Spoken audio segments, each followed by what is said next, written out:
महमूद प्राचा को डर नहीं लगता अमित शाह जी से, प्रधानमंत्री जी का आप खुलेआम विरोध कर देते हैं, आरएसएस का खुलेआम विरोध कर देते हैं। डर लगता है, लेकिन इन लोगों से नहीं, आरएसएस और बीजेपी से नहीं। इसलिए जैसे मोदी जी की गारंटी है ऐसी प्राचा महमूद की गारंटी है। मोदी जी की गारंटी और मेरी गारंटी डायगनली ऑपोजिट है। जो मैं बोलूंगा वो मैं करूंगा, मोदी जी जो बोलेंगे वो कभी नहीं करेंगे। 56 इंच की छाती है, किसी की नहीं होती ना, कैसे कैसे बोल सकता है कोई। पुलिस और प्रशासन के अपराधियों के खिलाफ जो वर्दी पहन के करते हैं, मैं समझता हूँ और भी सख्ती से कानून, कड़ाई से कानूनी एक्शन होना चाहिए। लेकिन रामपुर में भी वोटिंग परसेंटेज पुलिस की वर्दी में लोगों ने और सेंट्रल फोर्सेस के लोगों ने और प्रशासनिक लोगों ने लोगों को घर से बाहर नहीं निकलने दिया वोट देने के लिए। मोदी जी के पास चाय बेच के या उनके परिवार के पास चाय बेच के इतने पैसे कभी नहीं आ सकते थे, उनकी तनख्वाह में भी इतने पैसे कभी नहीं आ सकते। वो एक आदमी को भी सिलेंडर, क्या सिलेंडर का नाम भी लिख के दे सकें। पैसे हमारे और आपके, हम मोदी जी ने दिए, ये मेरी समझ में नहीं आती बात। पैसे हमारे, देश की जनता के, वो तो सिर्फ एक मुनीम है ना। तो वो चिट्ठी हमने ऑलरेडी लिख दी है कि रामपुर में मैं एक प्रत्याशी हूँ और पेपर बैलेट से चुनाव चाहते हैं, क्योंकि वही है, तो आप पेपर बैलेट से ही चुनाव कराएं, ईवीएम से चुनाव ना कराएं। जो दिल्ली से चलकर रामपुर आए, वजह क्या है कि उन्होंने रामपुर को ही क्यों चुना? आप मेरी शब्दों को सुनिएगा कि रामपुर को उन्होंने क्यों चुना और बार बार ईवीएम का रोना क्यों रोते हैं। बहुत सारे, अगर हम मान लें कि महमूद प्राचा जी मुसलमान हैं, तो पश्चिमी उत्तर प्रदेश में बहुत से ज़िले ऐसे हैं जहां मुसलमानों की संख्या बहुत है। ऐसा ही कुछ सवाल पूछेंगे आज, क्योंकि महमूद प्राचा अपने आप में एक नाम है, शख्सियत हैं और ज़्यादातर टीवी और चैनलों पर देखने को मिलते हैं। मैंने भी आज कई सारी बातों को स्टडी करने के बाद हिम्मत जुटाई है कि मैं आज सुप्रीम कोर्ट के एक वकील से बिल्कुल तीखी अंदाज में जो रामपुर वाले चाहते हैं उसमें गुफ्तगू करूं। प्राचा साहब, आपका बहुत बहुत स्वागत है वेलकम समाचार। बहुत बहुत शुक्रिया आपका मुझसे बात करने के लिए। लेकिन एक बात मुझसे पूछे आप, उससे पहले मैं एक बात कहना चाहता हूँ। मैं जर्नलिस्ट उसे ही मानता हूँ जो तीखे और कड़वे सवाल पूछने की जरूरत रखता हो। जो जर्नलिस्ट तीखे और कड़वे सवाल नहीं पूछता वो चाटुकार होता है, जर्नलिस्ट नहीं होता। धन्यवाद आपका। मैं आपसे ये पूछ रहा था कि महमूद साहब ने दिल्ली से आकर रामपुर क्यों चुना? देखिए, सबसे पहले तो महमूद साहब ने नहीं चुना, और महमूद साहब हैं भी नहीं, महमूद प्राचा हैं, और वो एक भारत देश के आम नागरिक हैं जो बाबा साहब डॉक्टर भीमराव अम्बेडकर की आइडियोलॉजी को मानने वाले हैं, देश के संविधान की रक्षा करने के लिए काम करने वाले हैं, एक सिपाही हैं। मैं मिशन सेव कॉन्स्टिट्यूशन का नेशनल कन्वीनर हूँ। रामपुर क्यों चुना, उसके लिए ये जो ईवीएम की लड़ाई हम सब लोग लड़ रहे हैं, और ईवीएम का आपने कहा रोना रोते हैं हम, तो ईवीएम एक ऐसी चीज़ है। मैं सवाल पे आऊँगा, जो मैंने सवाल पूछा उसका जवाब दी। अभी आपको मैं वही मैं बता रहा हूँ, मैं वही वजह बता रहा हूँ आपको। ईवीएम की जो हम सब लड़ाई लड़ रहे थे, तो रामपुर एक मुश्किल सीट मानी गई, क्योंकि 2 बार, हालांकि ये मजबूत सीट है जो बीजेपी नहीं जीतनी चाहिए, फिर भी 2 बार से वो लगातार जीत रही है। और जो हालात निकल के आ रहे थे, इस बार भी ऐसा ही लग रहा था कि इस बार भी बीजेपी बहुत आराम से यहाँ से जीत जाएगी। तो पहली चीज़ जो हमारे लोगों के दिलों में रहती है कि आरएसएस और बीजेपी जो है वो संविधान को ख़त्म करना चाहती है। बाकी कोई भी पार्टी ऐसी नहीं है जो इस हद तक जाके संविधान के खिलाफ काम कर रही हो और संविधान को एकदम मिट्टी में ही मिलाना चाहती हो। तो हम कोई भी स्टेप ऐसा नहीं लेना चाहते थे, हमारे सभी सहयोगी, जो आरएसएस और बीजेपी को किसी तरीके का कोई फ़ायदा हो। ये तो सीट हारी हुई थी, तो ये पहली चुनी गई। दूसरा, मुझे इस चीज़ के लिए नहीं, कौन हारा था, स्पष्ट कीजिए कि हारा हुआ कौन था? मतलब आरएसएस और बीजेपी जीती हुई थी यहाँ से, बाकी जो पक्ष थे जो उनके विरोध में वो हारे हुए थे। तो उस तरीके से ये सेफ सीट थी हमारे लिए कि कोई नुकसान हम आरएसएस और बीजेपी की ऑपोजिशन का नहीं करेंगे। एक ये वजह थी। दूसरी वजह ये थी कि उत्तर प्रदेश में एक ऐसे वर्दीधारी लोगों का आपराधिक गतिविधियों की वजह से, मैं सीधे सीधे बात करता हूँ कि अगर पुलिस वाला भी है कोई या प्रशासनिक अधिकारी भी है, वो कानून और संविधान के दायरे से 1 सेंटीमीटर भी बाहर जाके काम करता है तो वो एक आम अपराधी होता है, और उसके खिलाफ भी वही कानूनी कार्रवाई हो सकती है और की जानी चाहिए जो कि एक आम अपराधी के साथ पुलिस या प्रशासन कार्रवाई करता है। और पुलिस और प्रशासन के अपराधियों के खिलाफ जो वर्दी पहन के करते हैं, मैं समझता हूँ और भी सख्ती से कानून, कड़ाई से कानूनी एक्शन होना चाहिए। तो उसके लिए भी मुझे एक महत्वपूर्ण चेहरा देश का माना जाता है।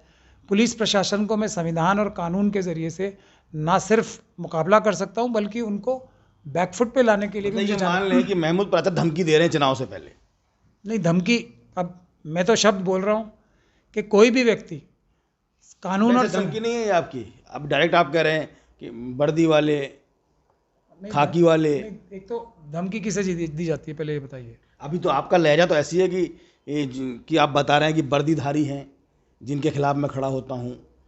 क्या क्या वर्दीधारी वो जो कानून और संविधान के दायरे से बाहर निकल के काम करते हैं, वो अपराधी हो जाते हैं।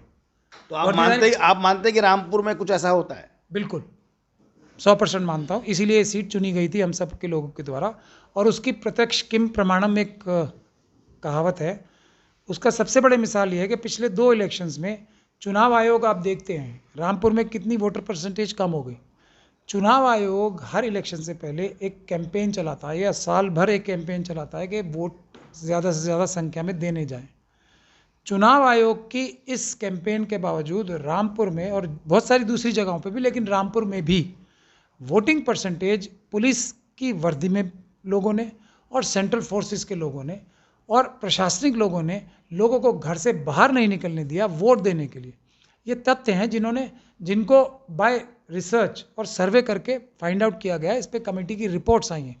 सिटीजन कमीशन फॉर इलेक्शंस जो हैं, ऑन इलेक्शंस, जिसमें देश के सब बड़े बड़े रिटायर्ड ऑफिसर्स हैं, रिटायर्ड जजेस हैं, रिटायर्ड आर्मी और नेवी और एयरफोर्स ऑफिसर्स हैं, उन लोगों ने जो ये रिपोर्ट बनाई है और दूसरी भी रिपोर्टें हैं, ये इस बात की तस्दीक करती हैं कि कहीं ना कहीं वर्दी में लोगों ने, जो भ्रष्ट अधिकारी हैं, उन्होंने ये ज्यादती की है कि चुनाव आयोग की जो मेन थीम है ज़्यादा से ज़्यादा लोग वोट देने आए, उसको नकारा है, उसको रोका है। तो ये बहुत बड़ा अपराध है, संविधान के खिलाफ अपराध है।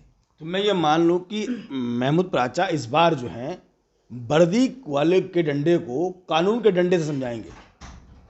बिल्कुल समझाना भी चाहिए, किसी भी देश के नागरिक को ये काम करना चाहिए। यही ट्रेनिंग हम पूरे देश में मिशन सेफ कॉन्स्टिट्यूशन के माध्यम से दे रहे हैं कि घर घर संविधान, संविधान से हर समाधान। और संविधान से हर समाधान का मतलब ये नहीं है कि हम संविधान की सुरक्षा कैसे करेंगे, उसको बड़े से ताले में रख के और बैंक में लॉकर में रख दें। वो आम आदमी की ज़िंदगी में उसको हर स्टेप पे फ़ायदा पहुंचाने का काम जिस दिन संविधान के ज़रिए हमने करना शुरू कर दिया, संविधान की रक्षा अपने आप हो जाएगी। क्योंकि जनता को लगेगा यही हमारा रक्षक है, हमें किसी और व्यक्ति की या चीज़ की ज़रूरत ही नहीं है, संविधान ही हम सबकी हिफाजत कर सकता है, हम सबको खुशहाल कर सकता है। ऐसी कैंपेन हम देश भर में चला, देश भर में। प्राचा जी, ये बताइए कि जो समाजवादी पार्टी ने रामपुर मुरादाबाद में माहौल बनाया, जैसे कि ये रामपुर सीट पर घमासान है, मुरादाबाद में है, तो क्या इसका फ़ायदा मुसलमानों के लिए आप आए हैं, क्या उन तक फ़ायदा पहुँचेगा? मैं मुसलमानों के लिए नहीं आया हूँ, पहली बात तो मैं ये बता दूँ, मैं मजलूमों के लिए आया हूँ। अगर मुसलमान जुल्म करेंगे। अच्छा, तो फिर अभी आपने पिछले चुनाव का जिक्र किया, उन चुनाव में आपके जुल्म तो उन पे हुए? उन पे भी हुए, शेड्यूल कास्ट कम्युनिटी पे भी हुए, उनको भी वोट देने नहीं आने दिया गया था। तो मजलूमों पे की बात कर रहा हूँ मैं। अगर मुसलमान जुल्म करेंगे कहीं, तो मैं मुसलमानों के खिलाफ भी वही रवैया इख्तियार करूँगा जो मैं दूसरे जालिमों के खिलाफ करता हूँ, जो मुसलमानों के ऊपर या शेड्यूल कास्ट के ऊपर या शेड्यूल ट्राइब के ऊपर या अन्य अल्पसंख्यकों के ऊपर या ओबीसी के ऊपर जुल्म करते हैं या महिलाओं के ऊपर जुल्म करते हैं। मैं उन सब जालिमों के खिलाफ हूँ। जो जुल्म करेगा, मुसलमान या नॉन मुसलमान, उसके खिलाफ में इसी मजबूती से करेंगे। या महमूद प्राचा इसलिए आए हैं कि अब किसी मुसलमानों पर लठ नहीं पड़ेगा? नहीं, उसके लिए मुझे आने से तो एकदम ये है कि एक कंसंट्रेटेड करके मैं रामपुर में ये काम कर सकता हूँ, लेकिन पूरे देश में मैं यही काम कर रहा हूँ। अगर मैं चुनाव लड़ूँ या ना लड़ूँ, तब भी मैं यही काम करूँगा। अभी मुझे CA NRC का यहाँ पता है, मैंने जिम्मेदारी ली है कि ये केसेस अब मैं करूँगा। मैंने जैसे दिल्ली में RSS के 2 दर्जन से ज़्यादा, पूरी ताकत अमित शाह जी और दूसरे लोगों के लगाने के बावजूद 2 दर्जन से ज़्यादा हमने जेल भिजवाए हैं। भारतीय जनता पार्टी और RSS के लोगों ने जो वहाँ दंगे एक तरीके से कराए थे, उसको हमने इफेक्टिवली काउंटर किया है। मेरे ऑफिस में रेड हुई है 17-18 घंटे की, एक बार नहीं कई बार हुई है। मैंने ना सिर्फ अपनी हिफाजत की, बल्कि कानून और संविधान के माध्यम से पुलिस के गैर कानूनी काम करने वालों को हमेशा बैकफुट पे रखा है। इसके लिए मैं जाना चाहता हूँ पूरे देश में, और मैं यहाँ भी वही काम करूँगा, ये मैं गारंटी दे रहा हूँ। मतलब चुनाव नहीं लड़ेंगे, फसाद करेंगे? नहीं, फसाद तो वो लोग कर रहे हैं, फसाद रोकूंगा।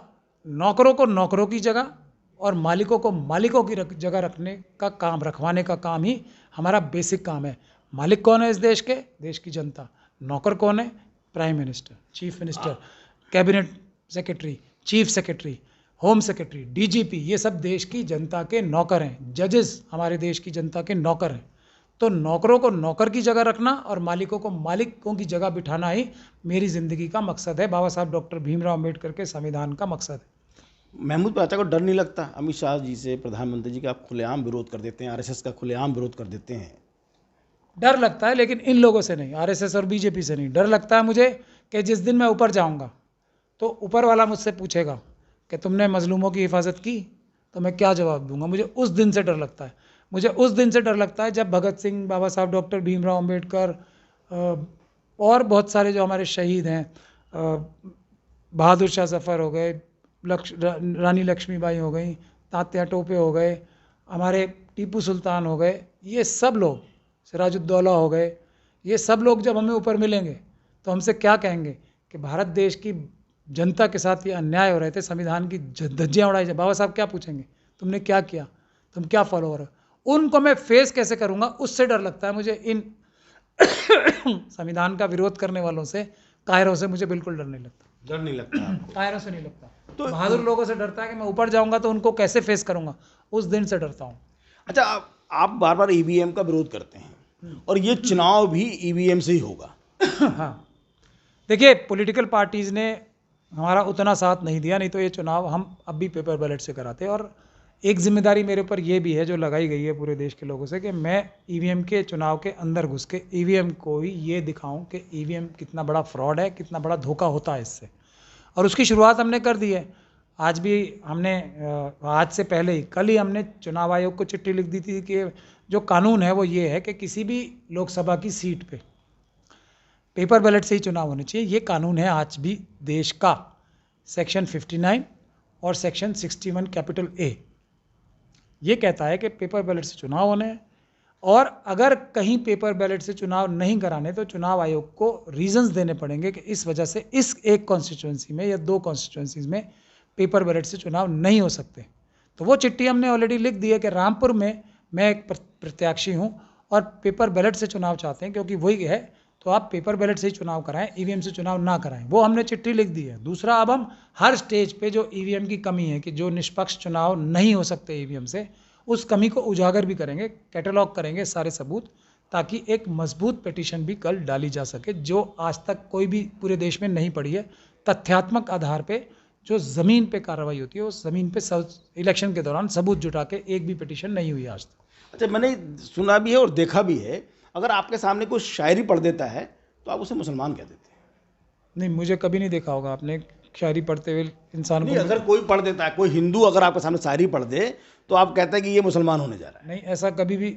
एक चैनल में मैंने आपकी डिबेट देखी, इसमें सुधांशु द्विवेदी जी को आप उन्होंने शायरी की और आपने कहा ये देखो धर्म परिवर्तन करने जा रहे हैं। नहीं नहीं नहीं, उन्होंने नमाजी होने पे एक शेर पढ़ा था, इसलिए उस शेर के कॉन्टेक्स्ट में मैंने वो जवाब उनको दिया था कि जो आप ये कह रहे हैं कि मैं नमाज़ पढ़ना शुरू करूंगा तो क्या आप मुसलमान होना जा रहे हैं? तो ये काम भी आपको बाबा साहब डॉक्टर भीमराव अम्बेडकर का संविधान ही इजाज़त देता है कि आप मुसलमान से हिंदू या मुसलमान से सिख, क्रिश्चियन, बौद्ध कुछ भी हो सकते हैं, और सिख, क्रिश्चियन, बौद्ध भी मुसलमान होते हैं। मैंने ये कहा था कि बाबा साहब का संविधान आपको इस बात की इजाज़त देता है, इसी की वजह से आप कर सकते हैं। अच्छा, देखिए, हमारा संदेश कहना ये है रोहिलखंड समाचार की ओर से कि पहले मतदान फिर जलपान। लेकिन मैं आपसे पूछूंगा कि आपको रामपुर वाले वोट क्यों दें?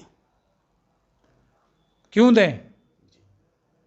पहली चीज़ तो ये है कि किसी को भी क्यों वोट दें। सबसे महत्वपूर्ण सवाल यही होता है किसी भी वोटर का, उनको उस कैंडिडेट को क्यों वोट देनी चाहिए और क्या उनकी ज़रूरत है, उसके हिसाब से सबको तोलना चाहिए और सवाल पूछने चाहिए कड़वे, आप जैसे जर्नलिस्टों को, जो आप शायद अभी भी मुझसे पूछ नहीं रहे। मैं आपसे उम्मीद करता हूं कि आप थोड़े और कड़वे सवाल पूछो, ताकि जनता, आप एक फोर्थ पिलर हो, जनता ये जाने कि ये कैंडिडेट हमारा अच्छा नौकर हो सकता है या नहीं हो सकता। जनता बताए ना मुझे, जनता मुझे यहाँ जो मुझे खुद समझ में आता है वो ये आता है कि पुलिस प्रशासन जो जुल्म और ज्यादती करती है उससे रोकने वाला इनको नौकर चाहिए।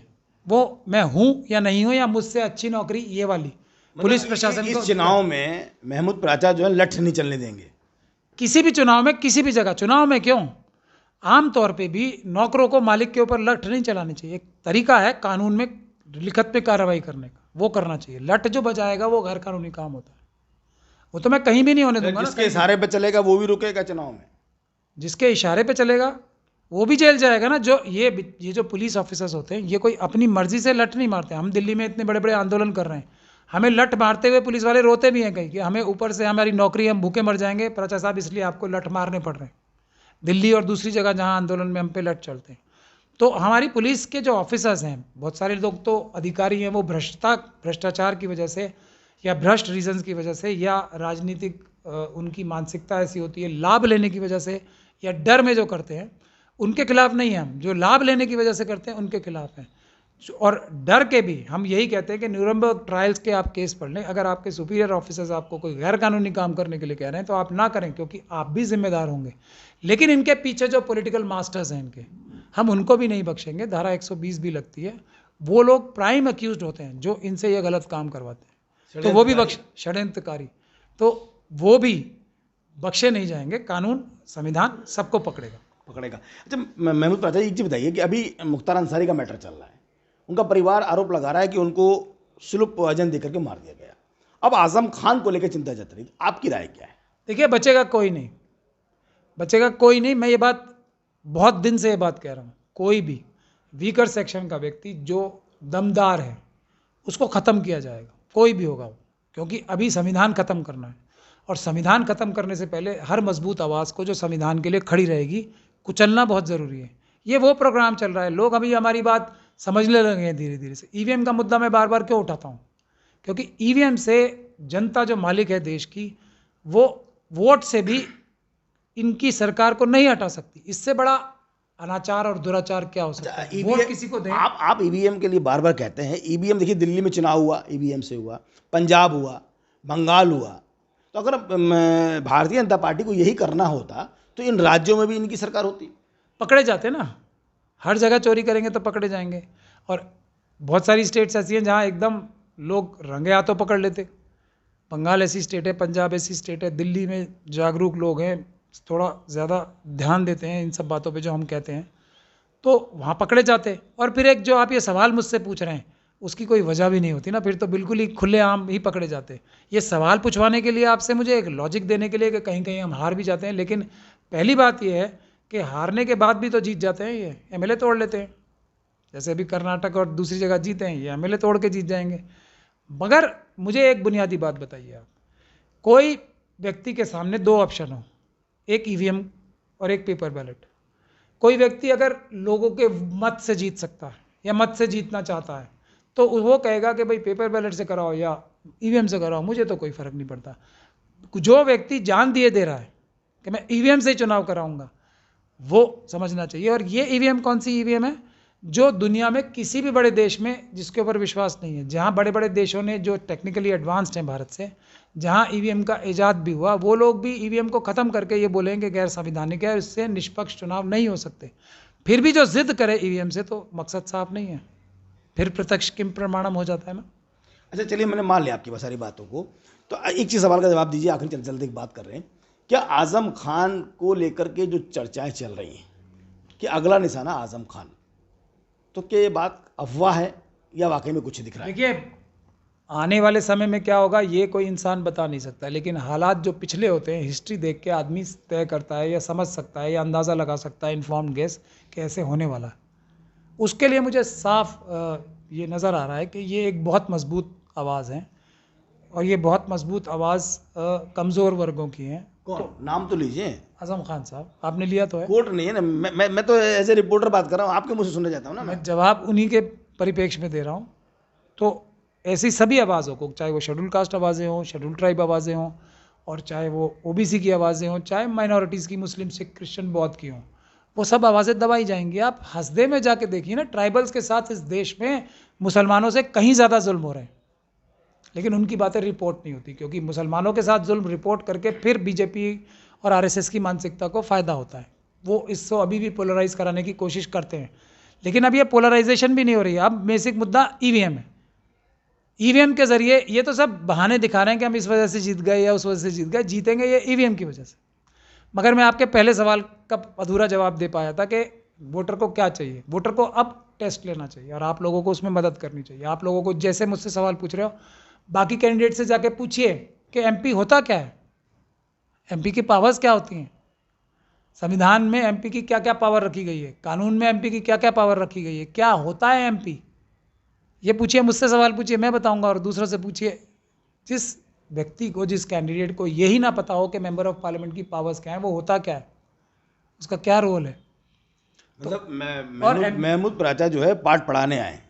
नहीं, पाठ पढ़ाने नहीं आए, ये तो नौकर बनने आए ना। तो नौकर क्यों आप एक मुंशी क्यों रखते हो कि वो आपका हिसाब किताब बढ़िया करे ना। हम लोग तो एक हमारे पास माइक होता है, एक हमारा कैमरामैन होता है। कैमरामैन क्यों रखते हो? अच्छा कैमरामैन होगा उसे क्यों रखोगे ना। अगर ये खराब कैमरामैन ही करेगा तो आप इसको भगा दोगे। इतनी महत्वपूर्ण काम आपकी, इस देश में इतनी संपदाएं हैं इस वक्त, हर घर खुशहाल हो सकता है। एमपी का काम ये होता है, एमपी का काम ये होता है कि कोई भी अधिकारी आपके साथ जुल्म ज्यादती ना कर सके।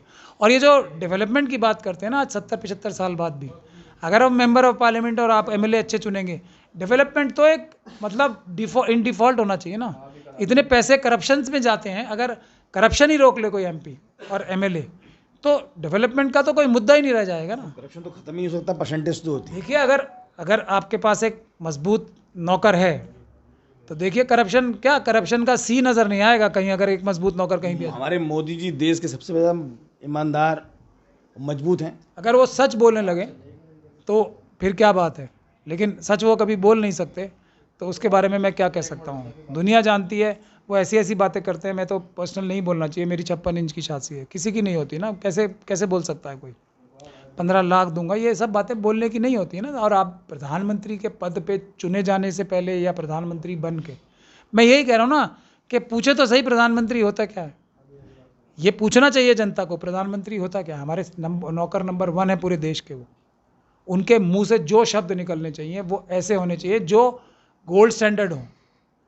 पद चेयर से नहीं आदमी, ये कितना भी छोटा आदमी हो, भारत के प्रधानमंत्री के या होम मिनिस्टर के पद पे बैठ जाएगा तो उसका कद ऑटोमेटिक बड़ा हो जाता है। अच्छा, अगर पाँच 5 इंच की भी छाती हो तो 56 इंच की हो जाती है। अच्छा, आखिरी सवाल, क्योंकि आपको भी जाना है, मुझे भी कई जगह प्रोग्राम करना है। क्या जो उपचुनाव जो 2 हुए हैं, जैसा कि विपक्ष आरोप लगाता है कि रामपुर प्रशासन ने बहुत हरकत की है, जैसा अभी आप भी बता रहे थे, तो क्या माना जाए महमूद प्राचा के आने के बाद ये सब होगा? नहीं, 100% नहीं होगा, इसकी गारंटी है मेरी। अगर मैं चुनाव लड़ूंगा यहाँ से, अभी देखिए मैं इसलिए जैसे मोदी जी की गारंटी है, ऐसी प्राचा महमूद की गारंटी है। मोदी जी की गारंटी और मेरी गारंटी डायगोनली ऑपोजिट है। जो मैं बोलूंगा वो मैं करूंगा, मोदी जी जो बोलेंगे वो कभी नहीं करेंगे। ऐसा देखा कर रहा है, मोदी जी ने सिलेंडर दिया है, देखिए गरीबों को छत दी है, पर वो तो मेरे ख्याल से भारत देश की संपदा उन्हें दी है। मोदी जी के पास चाय बेच के या उनके परिवार के पास चाय बेच के इतने पैसे कभी नहीं आ सकते थे। उनकी तनख्वाह में भी इतने पैसे कभी नहीं आ सकते। वो एक आदमी को भी सिलेंडर का नाम भी लिख के दे सकें। पैसे हमारे और आपके, हम मोदी जी ने दिए, ये मेरी समझ में नहीं आती बात। पैसे हमारे देश की जनता के, वो तो सिर्फ एक मुनीम है ना। ये बात ही तो समझाने के लिए मैं आया हूँ। आप देश के प्रधानमंत्री को मुनीम बता रहे हैं? बताइए, देश की जनता के सामने क्या है? वो नौकर नहीं है। तो मैं माफ़ी मांग लेता हूँ, देश की जनता के नौकर वो। इसके बाद वो प्रधान सेवक अपने आप को खुद भी बोलते हैं, तो ये बात उनसे ही पूछ लीजिए आप। तो मैं वही थोड़ा अच्छे लफ्ज़ों में कह रहा हूँ। नमस्कार, मैं हूं रवि सक्सेना। अगर आपको मेरी ये वीडियो अच्छी लगी हो तो आप सब्सक्राइब और लाइक जरूर कीजिएगा। और हाँ, हमें सब्सक्राइब और फॉलो करना ना भूलें ताकि आपसे कोई नए अपडेट छूट ना पाए। जी हाँ, आप ध्यान रखें, हमारे साथ जुड़े रहिएगा रुहेलखंड समाचार पर, और ये बेल आइकन को जरूर दबाते रखिए।